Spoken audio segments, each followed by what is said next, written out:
এবং পর মুহূর্তেই সেই দারুণ শীতের ভেতরেও আমার সমস্ত দেহ ঘেমে উঠল। ডাক্তারবাবু! হঠাৎ বুকের ভেতরের হৃৎপিণ্ডটা যেন লাফিয়ে উঠল। এই জনশূন্য পথে এমন সময় কে ডাকলো?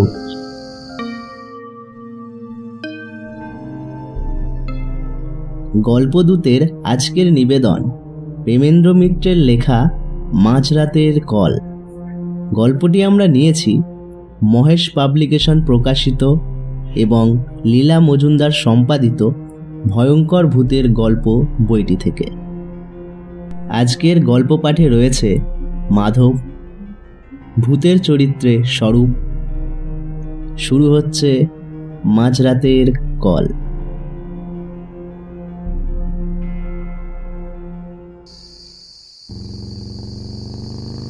সেদিন রাত্রে শহরের প্রায় বাইরে বহু দূরের একটা কল সেরে একলাই ফিরছিলাম। একে দারুণ শীত এবছর, তার উপর রাত অনেক হওয়ায় ঠান্ডা অত্যন্ত বেশি পড়েছিল।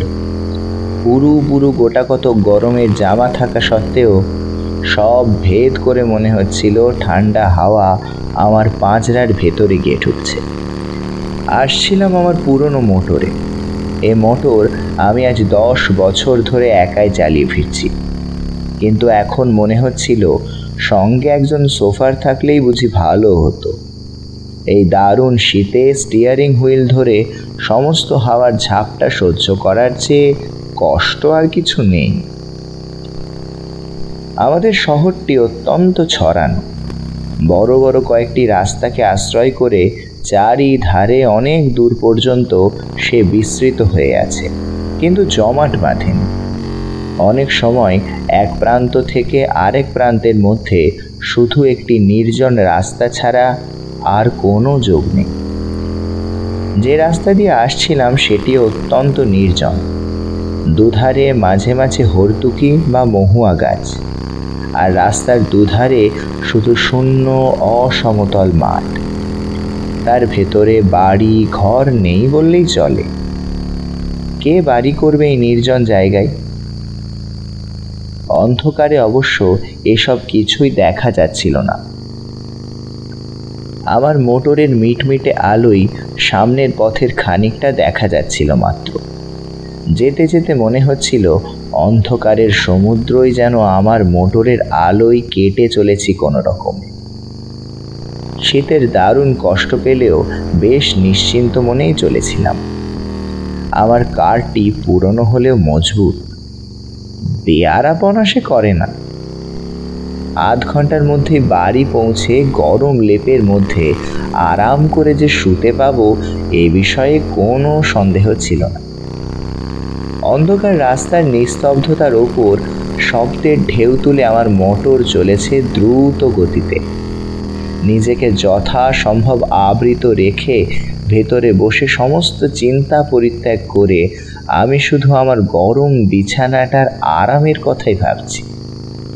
ডাক্তারদের মতো পরাধীন আর কেউ নয়। তবু মনে হচ্ছিল একবার বাড়িতে পৌঁছাতে পারলে প্রাণের দায়ে ছাড়া শুধু পয়সার জন্য আর আমায় কেউ বার করতে পারবে না। এখন কোনো রকমে 20-25 মিনিট কাটলেই হয়। কিন্তু হঠাৎ অপ্রত্যাশিত এক ঘটনায় সুখ স্বপ্ন ভেঙে গেল। আমার একান্ত সুস্থ সবল মোটর থেকে থেকে অদ্ভুত একরকম ধাতব আর্তনাদ করতে শুরু করেছে। মোটরের এরকম আচরণের কোনো কারণই খুঁজে পেলাম না। আজ দুপুরেই আমার মোটরের ভালো রকম সেবা শুশ্রূষা হয়ে গেছে। কোনো রকম রোগের আভাস তখন তার মধ্যে ছিল না। হঠাৎ তার এরকম আকস্মিক বিকারের কারণ তবে কি? এই দারুণ শীতের রাত্রে অন্ধকার নির্জন এই পথের মাঝে মোটরের এই বেয়ারাপনায় সত্যি ভীত হয়ে উঠলাম। এখনো প্রায় 7-8 মাইল পথ বাকি। রাস্তার মাঝে মোটর সত্যিই অচল হয়ে গেলে করব কি? এই রাত্রের ডাকেও সঙ্গে লোক না আনার নির্বুদ্ধিতার জন্য এবার নিজের ওপরই রাগ হচ্ছিল। সঙ্গে একজন লোক থাকলে তবু বিপদে অনেক সাহায্য পাওয়া যেত। দেখতে দেখতে মোটরের আর্তনাদ আরও বেড়ে উঠল। সঙ্গে সঙ্গে মোটরের বেগও মন্থর হয়ে আসছে বুঝতে পারলাম। মোটর চালনার সমস্ত বিদ্যা প্রয়োগ করেও সুরাহা কিছু করতে পারলাম না। কাতরাতে কাতরাতে খানিক দূরে গিয়ে আবার মোটর হঠাৎ রাস্তার মাঝে এক জায়গায় একেবারে থেমে গেল, আর তার নড়বার নাম নেই। চেষ্টার আমি তখনও ত্রুটি করলাম না, কিন্তু আমার পীড়নে অস্ফুটভাবে একটু কাতরোক্তি করে ওঠা ছাড়া আর কোনো সাড়া সে দিল না। ভয়ে দুর্ভাবনায় সত্যি তখন আমার সমস্ত দেহ আড়ষ্ট হয়ে এসেছে। মোটর ফেলে এই দারুণ শীতের মাঝে 7-8 মাইল জনহীন পথ হেঁটে যাওয়ার কথা তো কল্পনা করা যায় না। এই মাঠের মাঝে মোটরে সারা রাত কাটানো অসম্ভব। এখন উপায়? ডাক্তারবাবু, হঠাৎ বুকের ভেতরে হৃৎপিণ্ডটা যেন লাফিয়ে উঠল। এই জনশূন্য পথে এমন সময় কে ডাকলো? আবার শুনতে পেলাম, ডাক্তারবাবু। এদিক ওদিক অন্ধকারে তীক্ষ্ণ দৃষ্টি নিক্ষেপ করে এবার দেখতেও পেলাম পথের ধারে ঝাঁকড়া একটি গাছের পাশে আবছা একটি দীর্ঘ শীর্ণ মূর্তি দেখা যাচ্ছে। হঠাৎ এমন জায়গায় কেমন করে সে উদয় হলো বুঝতে না পারলেও সাড়া দিয়ে বললাম, কে কে তুমি? মনে তখন আমার একটু আশার রেখাও দেখা দিয়েছে। তার আবির্ভাব যেমন বিস্ময়কর হোক না কেন, লোকটার কাছে সাহায্য পাবার সম্ভাবনা তো আছে। লোকটা সেই জায়গা থেকেই বলল, আপনি চিনবেন না আমায়? চেনবার জন্য আমি তখন ব্যস্ত নই। আমার সাহায্য করার জন্য একজন লোক তখন দরকার মাত্র। সেই কথাই তাকে বলতে যাচ্ছি, এমন সময় লোকটা আবার বললে, আপনাকে একটু আসতে হবে ডাক্তারবাবু, ভারী অসুখ একজনের। এমন সময় এ অনুরোধে বিরক্ত হলাম, আশ্চর্য হলামও তেমনি। ঠিক এই সময়ে রাস্তার ঠিক এই জায়গায় রুগী কি আমার জন্য তৈরি হয়ে বসেছিল? লোকটা আমার মনের কথায় যেন আঁচ করে বললে, এ ভগবানের দয়া ডাক্তারবাবু, এমন সময় আপনাকে এখানে পাবো স্বপ্নেও ভাবিনি, অথচ না পেলে কি বিপদই যে হতো। বেশি কথাবার্তা তখন আর ভালো লাগছিল না। একটু বিরক্ত হয়েই বললাম, কোথায় তোমার রুগী? লোকটা এবার নিঃশব্দে অন্ধকারের ভেতর একদিকে হাত বাড়িয়ে নির্দেশ করল। সেদিকে চেয়ে দেখলাম সত্যি দূরে একটা বাড়ির আলো যেন দেখা যাচ্ছে। এরকম নির্জন প্রান্তরের মাঝে এরকম বাড়ি খুব কমই থাকে। হঠাৎ এরকম জায়গায় এমন সময়ে যাওয়াও একটু বিপজ্জনক। তবে শত্রু আমার কেউ নেই তো, এবং সঙ্গে টাকা করিও নিতান্ত সামান্য, এই যা ভরসা। একটু ভেবে নিয়ে জিজ্ঞাসা করলাম, কি অসুখ? উত্তর এলো, জানি না ডাক্তারবাবু, কিন্তু অত্যন্ত সঙ্গীন অবস্থা, তাড়াতাড়ি না গেলে বোধহয় বাঁচানো যাবে না। দোহাই আপনার, চলুন ডাক্তারবাবু। কোথায় নিজের বিপদ সামলাবো, না হঠাৎ রাস্তার মাঝে মাঝ রাত্রে যেতে হবে পরের চিকিৎসায়। তবু ডাক্তার মানুষ, জীবন মরণের সমস্যা শুনলে চুপ করে বসে থাকতে পারা যায় না। বাধ্য হয়েই তাই বললাম, চলো। মাঠের ওপর দিয়ে সরু একটু পথ, অন্ধকারে ভালো করে দেখাই যায় না। তাই ধরে লোকটার পিছু পিছু মিনিট 5 হেঁটে একটি বাড়ির উঠোনে এসে দাঁড়ালাম। সামনে একটি ঘরের দরজা থেকে আলো দেখা যাচ্ছে। সেই দিকে দেখিয়ে লোকটা বললে, ওই ঘরে রোগী ডাক্তারবাবু, আপনি যান, আমি এখনই আসছি। অন্ধকারের ভেতরই বুঝতে পারলাম বাড়িটি বিশেষ সমৃদ্ধ চেহারার নয়। গুটি 4-5 ঘর এবং একটুখানি ঘেরা উঠোন। ঘরগুলিও সব পাকা ছাদের নয়, দুপাশে খোলার ছাউনি। লোকটার কথা মতো সামনের ঘরে এবার গিয়ে ঢুকলাম। ঘরটি আয়তনে বিশেষ বড় নয়, তার উপর নানা আকারের বাক্স পেঁটরায় বোঝাই বলে ভেতরে নড়বার চড়বার স্থান অত্যন্ত অল্প। দরজার মুখোমুখি একটি জানলা, সেই জানলার ধারে মিটমিট করে একটি কেরোসিনের লণ্ঠন জ্বলছে। সেই আলোতেই অস্পষ্টভাবে দেখা গেল দরজার বাঁ ধারে একটি 4 পায়ায় অত্যন্ত শীর্ণ এক ভদ্রলোক শুয়ে আছেন। আমি ঘরে ঢুকতেই ক্ষীণ স্বরে তিনি বললেন, এসেছেন ডাক্তারবাবু, আপনার দয়া কখনো ভুলব না, বসুন। ঘরের ভিতর এদিক ওদিক চেয়ে বসবার জায়গায় একটিই দেখতে পেলাম। জানলার কাছে গিয়ে 4 পায়া থেকে অনেক দূরে একটি বেতের মোড়া। সেইটাই টেনে 4 পায়ার কাছে আসবার উদ্যোগ করতেই ভদ্রলোক আবার ক্ষীণ স্বরে বললেন, বসুন বসুন, এখানেই বসুন। আগে আমার রোগের কথা বলি, শুনুন। একটু হেসে এবার সেইখানেই বসলাম। রোগীদের নানা অদ্ভুত বাতিকের সঙ্গে আমার যথেষ্ট পরিচয় আছে।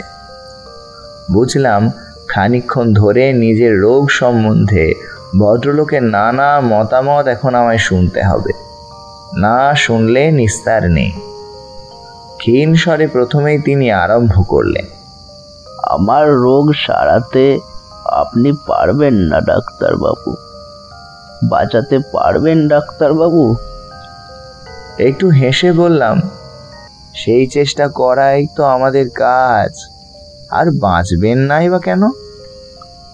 একটু অদ্ভুত হাসির আওয়াজ এলো খাট থেকে। বাঁচতেও পারি ডাক্তারবাবু। কেমন? বললাম, পারেন বই কি। কি তেমন আর হয়েছে আপনার? না, তেমন আর কি হয়েছে?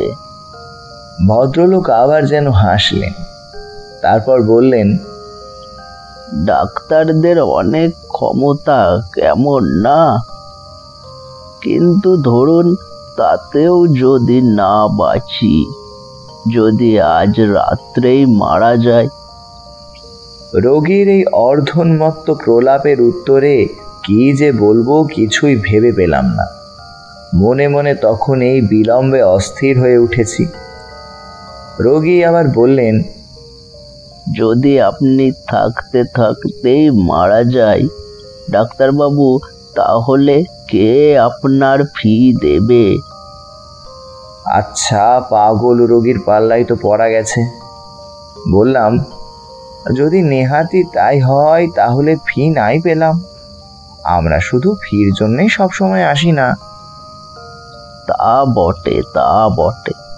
পৃথিবীতে ভালো লোক, পৃথিবীতে মনুষ্যত্ব এখনো আছে, তাই না ডাক্তারবাবু? কিন্তু আপনার ফির ব্যবস্থা আমি কবে করে রেখেছি ডাক্তারবাবু। হঠাৎ যদি মরে যায়, ওই বক্স খুলে ফেলবেন, বুঝেছেন ডাক্তারবাবু? ওই বেতের ছোট্ট বক্সটি। ভদ্রলোকের স্বর আরো একটু মৃদু হয়ে এলো। ওই বাক্স থেকে আপনার প্রাপ্য টাকা নেবেন, আরো একটা জিনিস নেবেন ডাক্তারবাবু। বলুন, নেবেন তো? একটু বিরক্ত হয়ে বললাম, কি? কিছু না ডাক্তারবাবু, একটা কাগজ, কিন্তু ভয়ানক দরকারি কাগজ। এ কাগজ ওখানে আছে শুধু আপনি আর আমি জানি, আর কেউ জানে না। জানলে আর ওটা ওখানে থাকতো না। ভদ্রলোক একটু চুপ করে থেকে একটু হেসে আবার বললেন, এ বাড়িতে কাউকে দেখতে না পেয়ে ভাববেন না যে আমার কেউ নেই। আমার অনেক আত্মীয় আছে, ওত পেতে আছে আমার মরার অপেক্ষায়।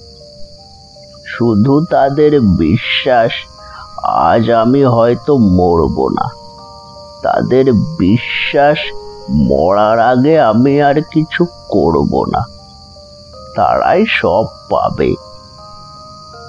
আমি এবার বলতে যাচ্ছিলাম, আপনার অসুখ সম্বন্ধে। হ্যাঁ, অসুখ তো দেখবেনি, তার আগে একটা কথা বলে নি। ওই কাগজটি আমার উইল ডাক্তারবাবু, আমার ছেলের নামে উইল। সে ছেলেকে আমি ত্যায্যপুত্র করেছিলাম একদিন।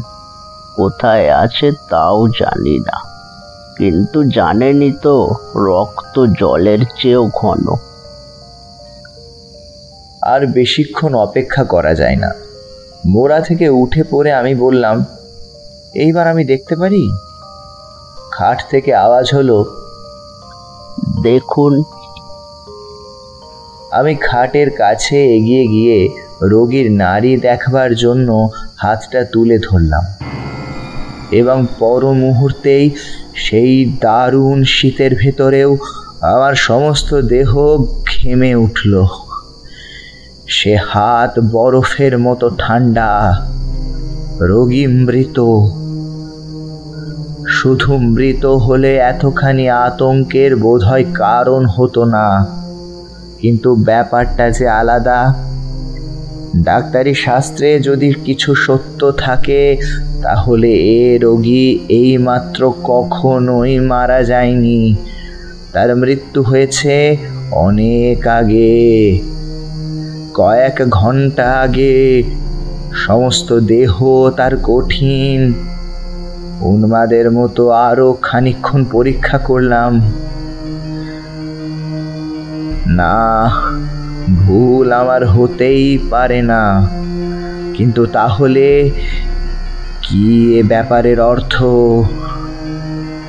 তখন কিন্তু স্থিরভাবে কোনো চিন্তা করবার আর আমার ক্ষমতা নেই।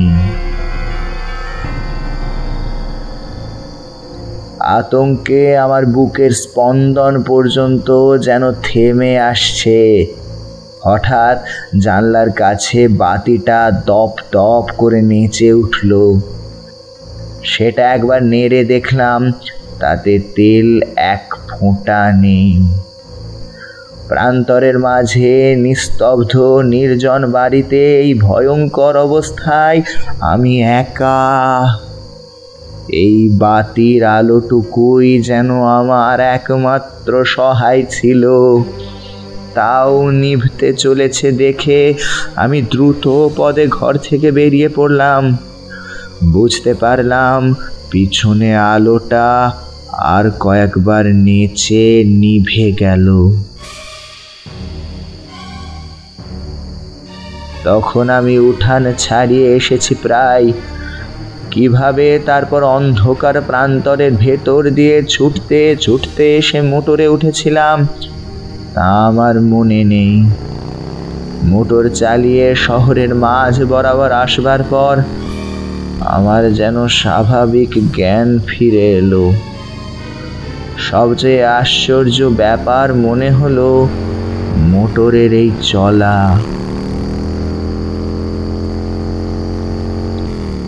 খানিকক্ষণ আগে অদ্ভুতভাবে যে মোটর বন্ধ হয়ে গিয়েছিল, হঠাৎ এবার বিনা চেষ্টায় আপনা হতে সে মোটর এমন শুধরে গেল কি করে?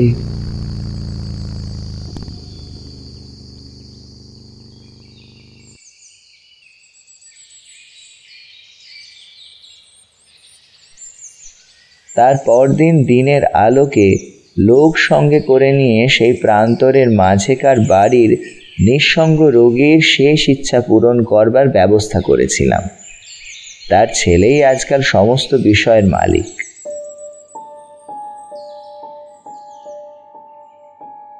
সেদিনকার রহস্যের স্বাভাবিক মীমাংসা আমি এখনো করতে পারিনি।